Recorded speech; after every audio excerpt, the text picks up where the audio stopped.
Hey gardening friends, it's a nice day to garden. It's overcast. I think we may get a little rain today, certainly rain tomorrow. So I thought this would be a good day to come out and get a few things in the ground.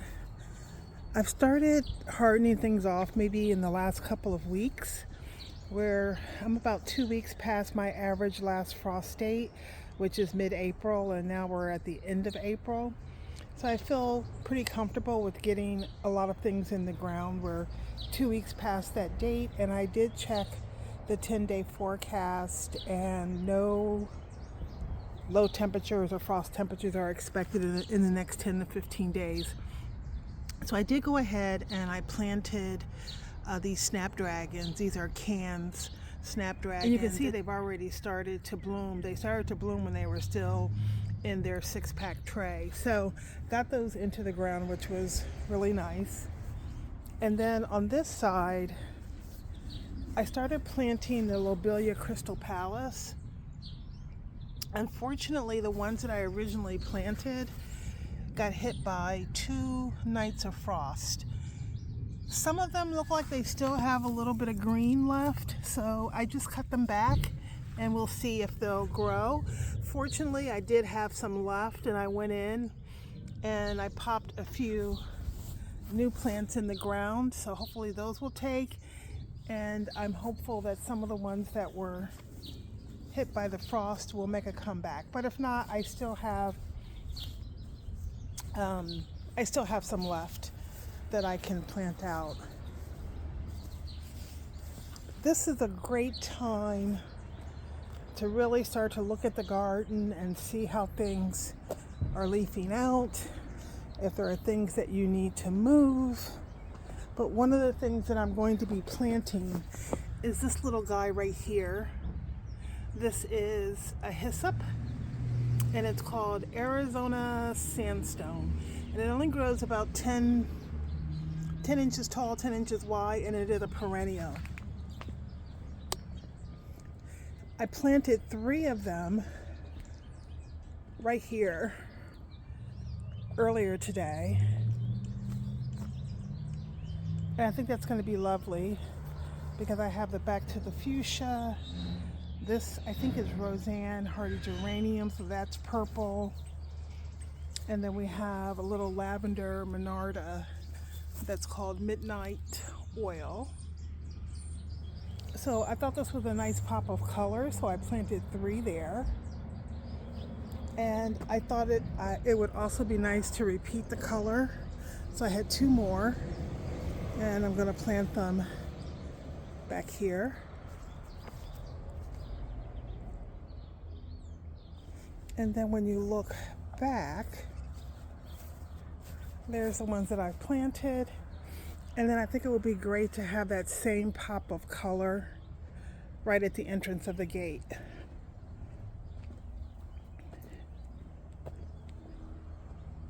So I'm going to plant 3 right here.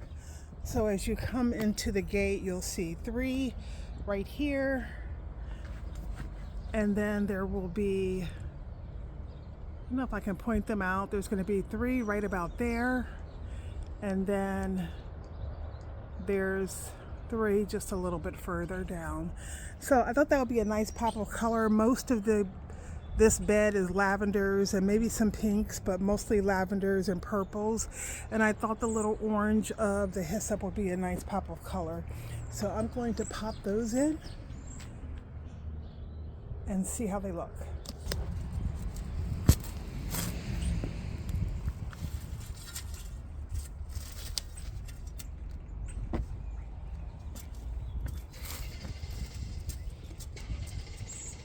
I'm trying to hold the camera and dig at the same time. I left my tripod indoors, so we'll see how this goes. But I was able to dig 3 quick holes.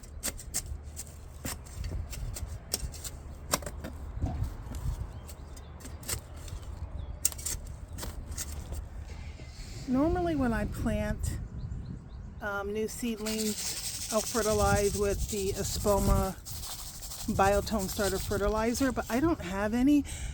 All I have is plant tone, so I'm just going to use a little bit of plant tone.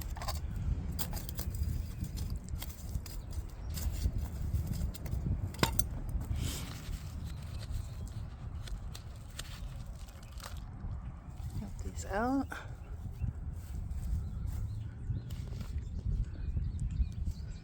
Put my glove on.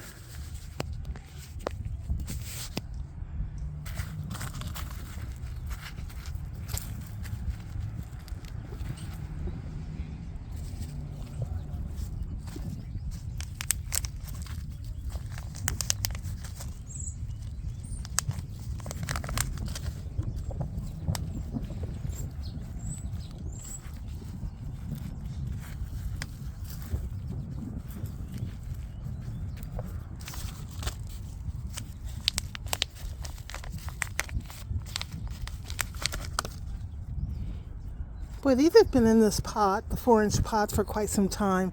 I thought they would have a more extensive root system. I'm really surprised to see they're not rooted in a little bit better within the pots. All right, that looks terrific. And let's go plant the other two.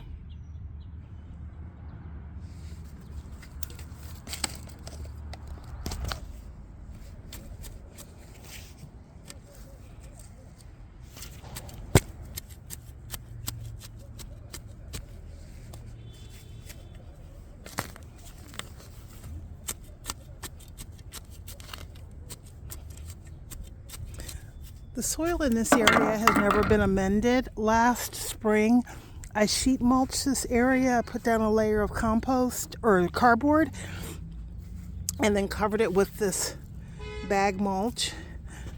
So the soil, you can see, is really very clay. But this is what we have. This is what we're going to work with for this year. Probably in the fall, I like to come through and put down a layer of compost.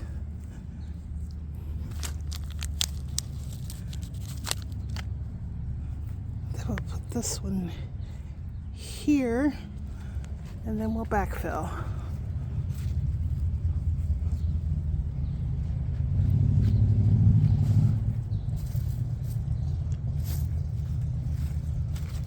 You can see the cardboard here. It's been a year.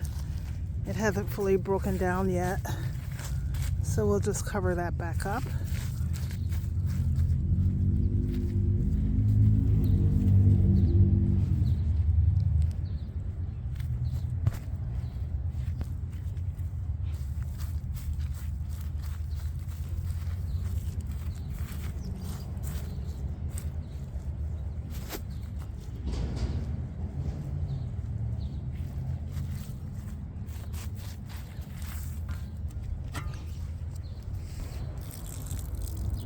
Make sure to water everything in, just in case we don't get the rain today.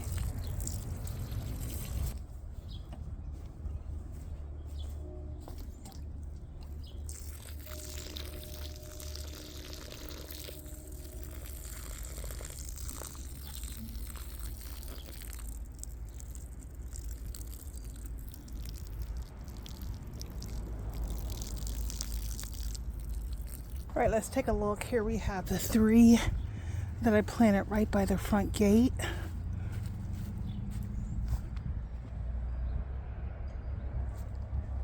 And these, again, only get to be about 10 inches tall and wide.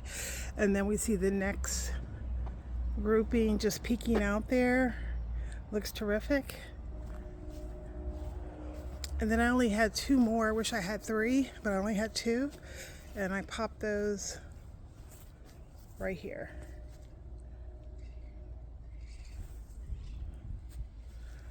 So the idea is when you look back along this border, you'll be able to see the pop of color there, as well as right there, right in that area at the front gate. So the next thing I want to get into the ground is a little spot that's back here. So this area back here I've struggled with a little bit. I had an agastache planted for a couple of years and then it died. And last year I had a bachelor's button planted there and it did not come back this year. As a matter of fact, it's this plant right here, which is a Centaurea montana. is the name. So it was this plant here, and it didn't come back.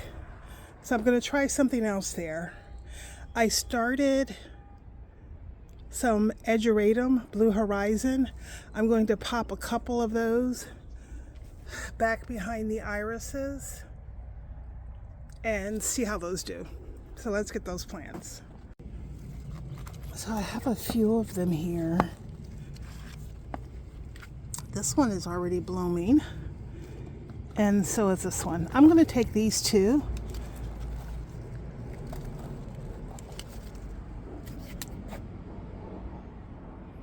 And this is what will pop into the ground.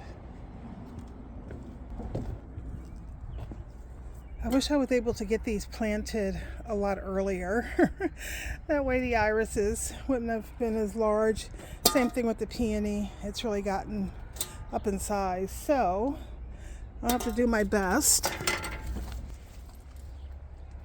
I have a little bit of plant tone, so I'm just going to sprinkle that back here first.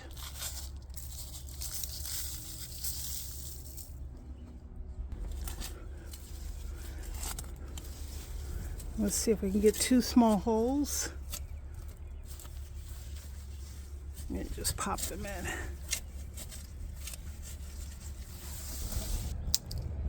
Here's the first one, pretty decent root ball.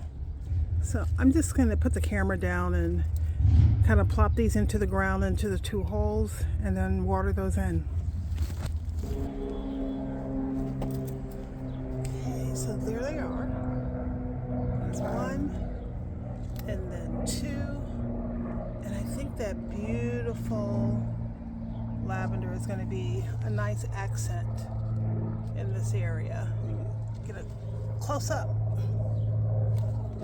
So these grow pretty tall. I think they go 2 to 3 feet tall, if I remember. Again, it's Edgeratum, and the variety is Blue Horizon. So hopefully it will fill in this whole area. Obviously, the irises will be out of bloom soon, in the next week or so, and that will give the Edgeratum time to grow up and fill out this space in the back. So hopefully I'll have much more success with that plant. The other thing that I want to do for today is, this is the bachelor button that I planted last year, the Centaria montana. This has only been here since last summer, and it has really started to seed itself around, and I'm kind of okay with that to a certain extent. But it dropped a seed right here, and I can see that this plant is loving its time here. It's already started to set blooms, but I'm going to have to break up this little party, and I'm going to dig this one up. Not quite sure where I'm going to put it, but this is definitely not the right place. I'll leave these others here to grow, but this one needs to come up. So I'm going to dig this out, and I think I'm just going to put it in a pot for now until I figure out where to move it.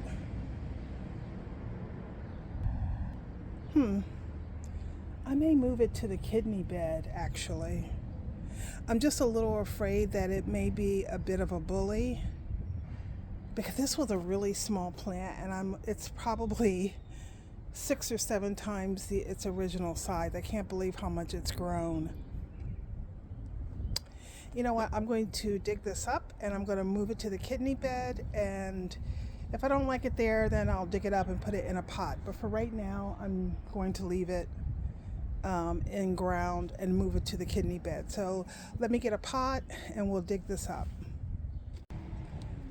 All right, so I was still a little indecisive about whether to transplant this into the kidney bed or into a pot. So I'm just going to put this in a pot, and this is a great way to retain plants that need to move, at least temporarily. I'll move them into this pot, and there's actually another plant right here.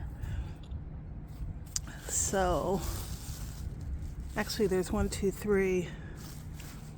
Anyway, let me get this big one out, and then I'll figure out what to do with those smaller ones.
Okay, we'll have to get some more potting soil for that. There's a weed. I think this will be okay to stay here because I think this is an allium that will only last for a short portion of the summer. So this can fill in this space here. I'm more concerned about the heuchera and this overtaking the heuchera that's there. But you know what, for now we're going to leave it.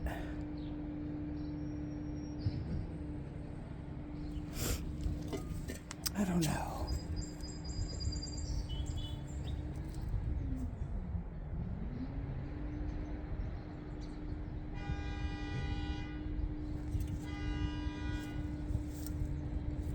I think I'm just going to pull these out. And then I don't have a pot, so I'm going to just transplant these small ones into the kidney bed in the back and use that as a holding space until I can make my mind up what I'm going to do.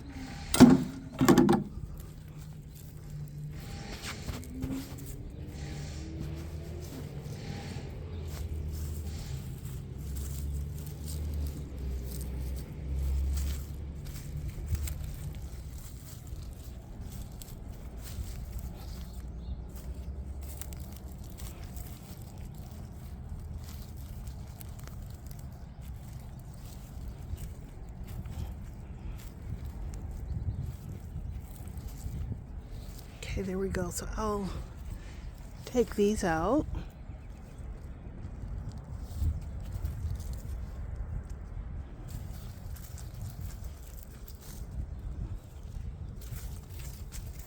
Here's another one.